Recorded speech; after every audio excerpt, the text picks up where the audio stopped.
Jubilee Hills assembly నియోజకవర్గ ఉప ఎన్నిక ఓట్ల లెక్కింపు ప్రక్రియ కొనసాగుతుంది. కాంగ్రెస్ పార్టీ స్పష్టమైన ఆధిక్యాన్ని ప్రదర్శిస్తుంది.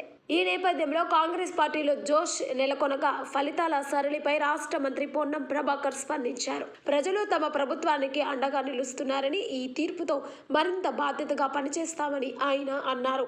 మీడియాతో మాట్లాడిన పొన్నం ప్రభాకర్ జూబ్లీహిల్స్ గెలుపును తాము ముందే ఊహించామని తెలిపారు. మెజారిటీ విషయంలో కాస్త అటు ఇటుగా ఉన్నప్పటికీ ప్రజలు మరోసారి తమ వైపే ఉన్నారనే విషయం స్పష్టమైందని అన్నారు. ప్రజాస్వామ్యంలో ఎంతో పకడ్బందీగా ఎన్నికలు జరుగుతున్నాయి.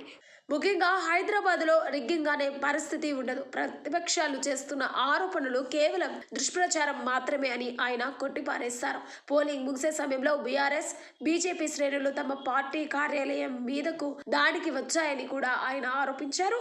ఆర్థిక ఇబ్బందులు ఉన్నప్పటికీ తమ ప్రభుత్వం అందిస్తున్న సంక్షేమ పథకాలే ఈ ఆధిక్యానికి కారణమని పొన్నం ప్రభాకర్ వివరించారు. సన్న బియ్యం, కొత్త రేషన్ కార్డులు పంపిణీ, 200 యూనిట్ల వరకు ఉచిత విద్యుత్, మహిళలకు వడ్డీ లేని రుణాలు, ఆర్టీసీ బస్సుల్లో మహిళలకు ఉచిత ప్రయాణం, ఇందిరమ్మ ఇల్లు, ఉద్యోగ నియామకాలు వంటి కార్యక్రమాలు ప్రజల నుంచి విశేష స్పందన లభిస్తుందన్నారు. గ్రామీణ ప్రాంతాల్లో రైతాంగం కోసం తీసుకున్న నిర్ణయాలు కూడా సత్ఫలితాలు ఇస్తున్నాయని, ప్రజలు తమ ప్రభుత్వానికి మద్దతుగా నిలుస్తున్నారని ఆయన పేర్కొన్నారు.